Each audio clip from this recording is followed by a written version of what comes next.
Hello and welcome to the video. In this video I'd like to take a first look at this new camera from RunCam here.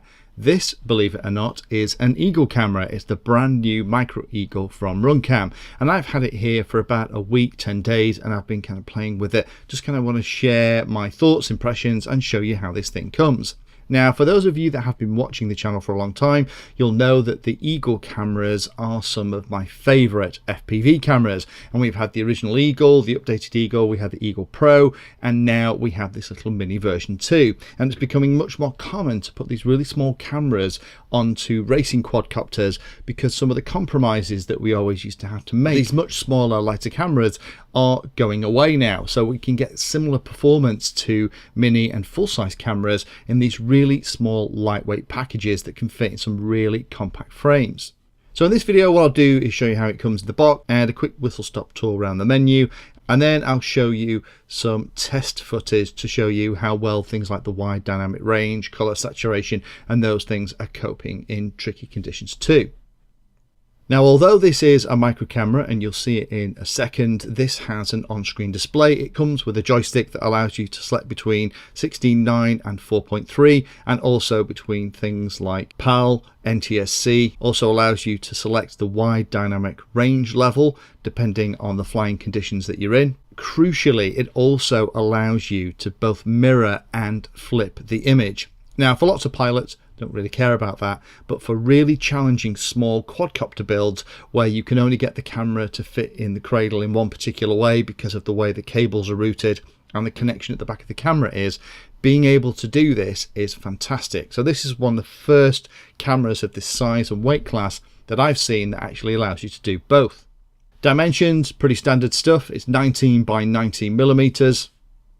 It's about 22 millimeters deep, so it might be slightly deeper than an existing camera that you've got, and it only weighs about 8.5 grams.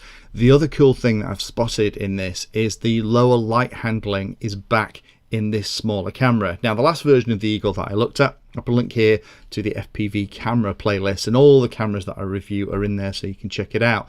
Now, the last version of the Eagle Pro, was a little bit less sensitive to really low light conditions, and one of the things I've always loved about the Eagle cameras is how well they handle really tricky light conditions. So let me just show you how this thing comes in the box. I've actually managed to get my hands on two of the latest cameras from RunCam. Both come in these kind of stick-sized boxes. The one on the left is the Micro Sparrow 2. This is the PAL 4.3 version, and the one on the right is the one that we're interested in. Now, on the top, you'll probably spot here that it's telling me all the information. So 16:9, 4.3, NTSA PAL, switchable on menu. We've also got the field of view here as well. So 170 degrees in 16:9, so very wide field of view, and about 140 in 4.3. So it does look like that RunCam is updating all of the micro-sized cameras at the moment. So it's going to be interesting to see the features as they come through. Now, as I take it out of the box, we have the standard piece of card on the top that tells us where to get the manual from and how to get support. And then we have this big chunk here at the left, and this is the first time I've seen this in a really small camera. This is the joystick. Now, this is more like the joystick style that I've seen on other manufacturers' cameras, rather than the little inbuilt toggle thing that tends to come with RunCams. And in the package, we get the mounting hardware, the bracket and the screws. We get the little joystick doohickey itself. That is just connected via a cable, and we get two cables. The first one is the one that's going to supply the power for the camera, and the second one is the one that we're going to connect the on-screen display joystick to. So let me grab the camera, show you this thing. Its construction is a little bit different from other micro cameras that I had a look at. There aren't any screws holding the back circuit board in place. It seems to be epoxied, and you can see we have the two connectors at the back of the Micro Eagle, one standard FPV connector and the other one is for the on-screen display. The thing that really impresses when you take this out of the box is how nice the lens is. It's very, very similar to the lens that's available on the other Eagle cameras, which I'm guessing is part of the reason why it's going to handle the low light so well. So let me just show you the on-screen display. For those of you that have seen lots of RunCam cameras, this is going to seem very standard stuff. Now, I'm actually using a screen here that I'm going to be reviewing in about a week's time. This is a little portable diversity screen with a DVR in as well, but it's perfect for this. So stay tuned for the review of this little screen. And that inbuilt cover that pops out of the screen also makes it very easy for me to see, even on this wintry morning with the sunlight coming in through the window. So let me just show you very quickly the on-screen display pieces. So this has been recorded in my Dominator V3s. This is 4:3 PAL setting. So you can see here that we have lots of things we can change: sharpness, saturation, wide dynamic range settings, the maximum gain. Here's that mirror and flip setting, so we can move it around so it's exactly the way we want it.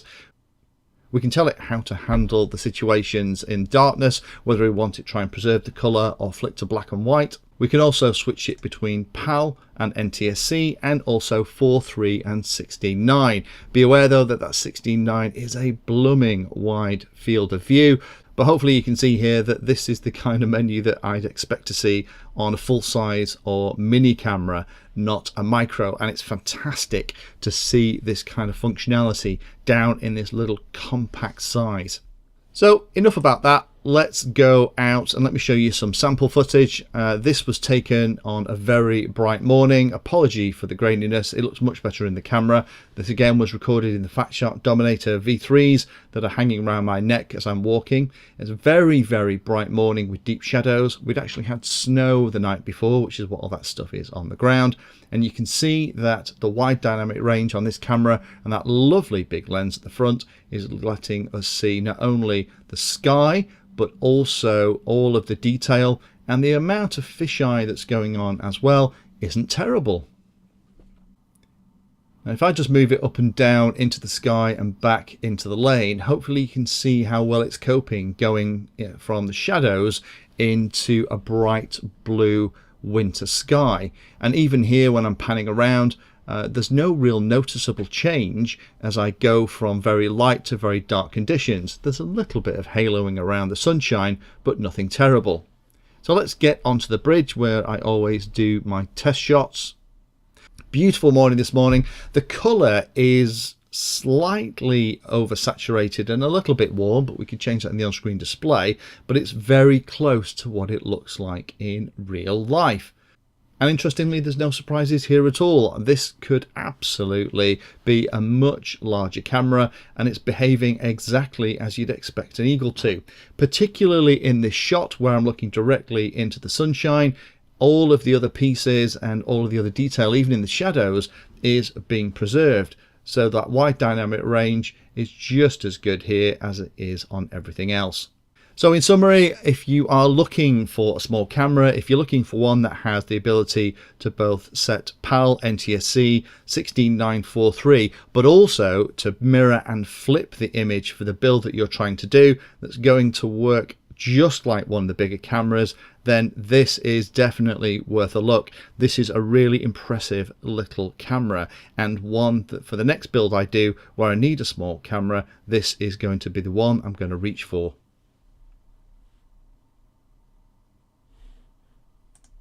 If you found that video useful or like the content, then please hit the like and subscribe button down below. If you want to go the extra step, you can become a Patreon of the Painless 360 channel and help provide support for what I do here. All the videos created here are put into playlists, so if you're interested in a particular topic, have a look at the playlist, and they all are organised in there to make them easier to use. If you're not sure if there's a video for your particular problem or topic you want to know more about, then add Painless 360 to the Google search term that you're interested in, and that should find the video, article or content about the particular thing that you're interested in having a look at.